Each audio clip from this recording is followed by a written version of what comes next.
एक परिवार, मध्य वर्गीय परिवार, और उनके घर के अंदर 3 लड़कियां थी। तो उनकी बड़ी लड़की के लिए वो लोग लड़का ढूंढ रहे थे शादी करने के लिए। आप जगह बता सकते हो कौन सी जगह? राजस्थान, हमारे राजस्थान में ही था। और उन्होंने अपनी सबसे बड़ी लड़की के लिए वर ढूंढना स्टार्ट किया। तो आजकल तो देखिए बहुत सारे तरीके हैं, ऑनलाइन आप यहाँ से निकाल लीजिए। उस समय ऐसा कुछ नहीं होता था, लोग कहते ही थे अच्छा आपकी नज़र में कोई अच्छा परिवार हो तो बताना, कोई अच्छा लड़का हो तो बताना। इसी तरीके से बातें बातें चल रही थी। उनके पास में एक व्यक्ति आता है, आप मीडियोकर कह सकते हैं उसे, हमारे यहाँ तो उसको हम लोग पंडित, उसकी की कुंडली दीजिए मैं मैच कर लेता हूँ, ठीक है।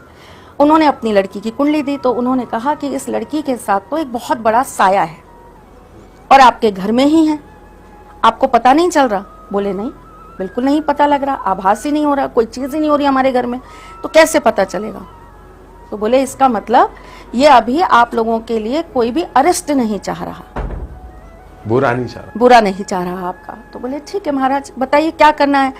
तो बोले अगर ये साये के साथ ये लड़की अपने ससुराल चली जाए, ऐसा कहा जाता है कि जैसे जिसके ऊपर जिन होता है या जिसके ऊपर प्रेत होता है, अगर उसके फेरों के साथ वो साथ चला गया तो फिर वो उस लड़की का जीवन भर के लिए साथी है, वो उसको छोड़ेगा नहीं। मतलब उसकी शादी उससे हो गई है। हाँ, और उसकी आत्मा जब तक वो अपने कंट्रोल में नहीं कर लेगा तब तक वो उसके साथ रहेगा।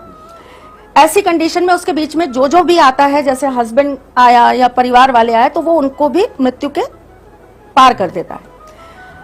तो उन्होंने उनको ये सारी बातें बताई। तो नेचुरल बात है कि उनको डर लग गया, बहुत डरे वो लोग, ठीक है। उन्होंने बोला देखो आपके घर में ना जंग बहुत लग रही है, और ये जंग लगने का मतलब होता है ये लोग आपके घर के अंदर अपना वास बनाते जा रहे हैं। इनके आने के कुछ संकेत होते हैं, जैसे कि आप बार बार घर से दीमक को हटाएंगे और दीमक बार बार आपके घर में लगेगी, तो ऐसा कहते हैं कि नेगेटिव एनर्जी आपके घर के अंदर प्रवेश कर रही है और रहने के लिए रास्ता बना रही है। होता है ऐसा सच में कि दीमक बार बार आ रही है? तो हाँ होता है, लेकिन उसके अंदर एक चीज नहीं होती है, फिर वहां पे एक छोटा सा स्टार लगाना पड़ेगा, टर्म्स एंड कंडीशन अप्लाई।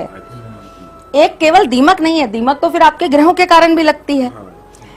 वही सेम चीज उन्होंने बोली कि आपके घर के अंदर जो है जंग लग रही है लोहे के सामान को। अब एक मिडिल क्लास जो व्यक्ति होता है उसके यहाँ कुछ ना कुछ सामान तो डम्ड पड़ा ही रहता है, रख ही लेते हैं, पुराने कूलर ही रख लेते हैं कि चलो अगले साल इसको तैयार करा के करेंगे। अचानक से स्ट्राइक हुआ, हाँ बिल्कुल रखा है, उसमें जंग भी लग रही है। जबकि हमारे एस्ट्रोलॉजी के अंदर ऐसा कहते हैं कि जंग लगने का कारण होता है जब आपकी कुंडली के अंदर चंद्र शनि का संबंध बनता है। चंद्रमा क्या पानी, शनि क्या लोहा।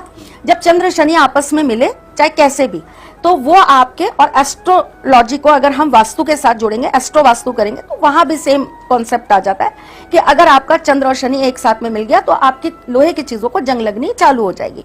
ये एस्ट्रोलॉजी कहती है। उन्होंने उस चीज को कैसे दिखाया कि ये जो चीज है वो आपके घर के अंदर धीरे धीरे अपनी पकड़ बनाती जा रही है।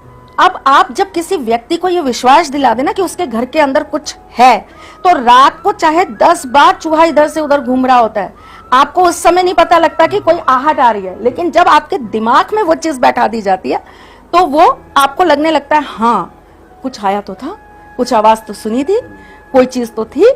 अब उनकी वो चीजें जो है वो दिन पर दिन बढ़ती जा रही थी। तो उन्होंने 10-15 दिन बाद उनको बुलाया कि सही कह रहे हो महाराज, हमें भी अब ऐसा नजर आ रहा है, हमें भी ऐसा लग रहा है, हमारे साथ भी ऐसी चीजें हो रही हैं।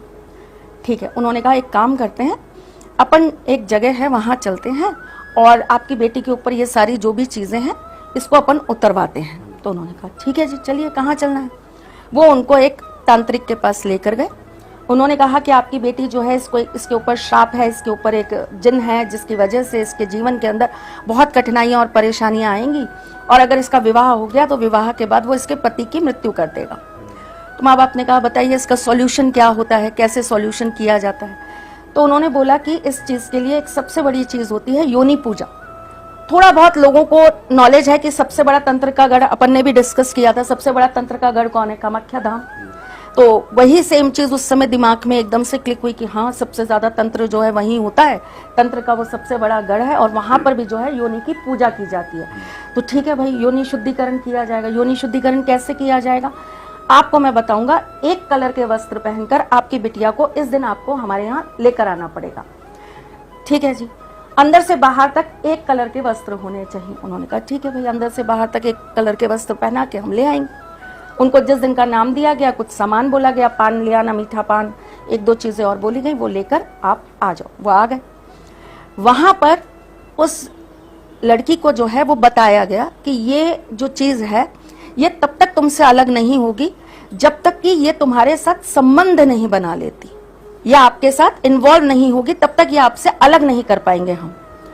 और अगर आपने शादी से पहले ये नहीं किया तो आपको शादी के बाद ये जो है अपने पूरी तरह से काबू में ले लेगा, और फिर तो इसको आपसे दूर करना इम्पॉसिबल है। तो बेस्ट ये है कि आप शादी से पहले ही एक बार इस जो भी चीज है इसके साथ में आप अपना एक रिलेशन क्रिएट कर लीजिए, ताकि हम इसको आपसे दूर कर पाए। नॉर्मल परिवार के लोग होते हैं, डरे होते हैं, परेशान होते हैं, जो बोला जाता है उस समय मान लिया जाता है। उन्होंने कहा ठीक है, जैसा आप बोले महाराज, जो बोले आप कर दीजिए। उन्होंने कहा कि एक आत्मा का आपको अनुभव होगा, आपके आसपास कोई नहीं होगा, डरना मत, और आप बस ये स्वीकार कर लेना आज के लिए आप मेरे पति हैं। उन्होंने कहा ठीक है, स्वीकार कर लेते हैं। उनकी पूजा वूजा कराई गई जी, एक घेरे के अंदर उस लड़की को लिटा दिया गया, उसके साथ जो भी क्रिया विक्रिया की गई, जो कुछ भी हुआ, खैर वो बच्ची अपने घर आ गई। उसके बाद से उस बच्ची के अंदर अलग अलग तरह की एक्टिविटीज चालू हो गई, जैसे उसके शरीर में ही कोई चीज आ गई। अब आराम से वो बैठी है, घर के अंदर टीवी चल रहा है, वो एक तरफ बैठी हुई है, भाई दोनों बहनें एक तरफ बैठी हैं, मदर फादर एक साथ बैठे हैं। सामने कुकर रखा हुआ है, उठाया कुकर और उठा के टीवी पे मार दिया। अरे तेरी। और खुद एकदम से ऐसे दौड़ के, जोर से दौड़ के गई और दीवारों पे अपना सिर मारना चालू कर दिया, जैसे हम बॉलीवुड की मूवियों में देखते हैं ऐसा। मूवियों में जो कुछ भी होता है ना, वो कहीं ना कहीं रियल लाइफ से इंस्पायर्ड ही होता है। तो वहां जाकर सिर्फ अपना मारना स्टार्ट कर दिया। आप जब तक उसको पकड़ने की कोशिश करोगे वो तब तक कहीं ना कहीं अपने आप को छुपा देगी, भाग जाएगी, कमरा बंद कर देगी, आप उसको कंट्रोल ही नहीं कर सकते। एक दिन ऐसा हुआ, 2 दिन ऐसा हुआ, एक दिन घर में दिन में कोई नहीं था, सब घर के बाहर थे, वो अकेली घर के अंदर, और उसकी छोटी बहन उसके साथ थी। मदर फादर बाहर हैं, बीच वाली सिस्टर नहीं है, छोटी बहन साथ में है। वो उसको बार बार कह रही, इधर आ, इधर आ, मेरे पास आ। वो बच्ची है, उसको तो पता ही नहीं है कि मेरी बहन कहाँ है, किस जोन में है, क्या हो रहा है उसके साथ। उसने कहा हाँ दीदी तू मेरे साथ चलेगी। उसको पकड़ा और पास में एक खाली मकान सा था, वहां ले जाकर उसको अपने साथ बैठा लिया। पूरे घर वाले ढूंढ रहे हैं कहाँ गए, कहाँ गए, कहाँ गए। शाम को देखा तो वहां बैठा हूँ, एकदम बाल खुले, आंखों के सामने बाल आ रहे हैं, छोटी वाली बहन को अपनी गोदी में बैठा रखा है। और जैसे ही उसके पास गए उसको कहे तुम यहाँ क्या कर रही हो, क्या करने हो यहाँ पे, और इसको क्यों लाई हो। ऐसे यूं गर्दन झुका के बैठी, और जैसे ही बोला तुम यहाँ कैसे आई हो, यूं ऊपर आंखें करके देखा। बहुत डरावना, भयंकर डरावना दृश्य। उन्होंने उसको तो छोड़ दिया, वो छोटी वाली बच्ची को उठाया और उसको लेकर भागे कि कहीं ये इसको ना अपनी गिरफ्त में ले ले, क्योंकि जो कमजोर होता है, उम्र में छोटा होता है, ऐसी चीजें उनके ऊपर सबसे पहले हावी होती हैं और उनको मारने की कोशिश करती हैं। जब ये चीज बहुत चलती रही तो उनको 2-4 जगह बताई गई कि आप वहां ले जाइए, कुछ मज़ार हैं वहां ले जाइए, मेहंदीपुर बालाजी ले जाइए, इसके ऊपर जो कुछ भी है वो हटेगा। सौभाग्य से उनको एक ऐसा व्यक्ति मिल गया जो इन चीज़ों में बहुत एक्सपर्ट थे और हमारे ही परिवार के कोई सदस्य थे। तो उन्होंने बोला कि इस बच्ची के ऊपर कुछ भी नहीं था, कोई भी चीज नहीं थी।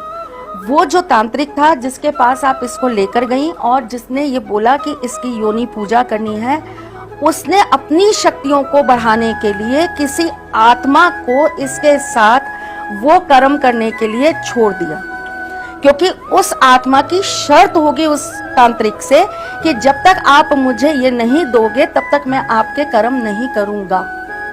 और अब वो जो आत्मा है उसका पूरा कंट्रोल इस बच्ची के ऊपर आ चुका है और वो इसको नहीं छोड़ेगी। और तांत्रिक की भी थोड़ी अपनी सिद्धियां पावर्स बढ़ गई, वो बढ़ गई, उसको जो काम कराना था वो उसने करवा लिया। पर जैसे उसने बोला था कि 1 दिन के लिए ही शादी होगी, वो सिर्फ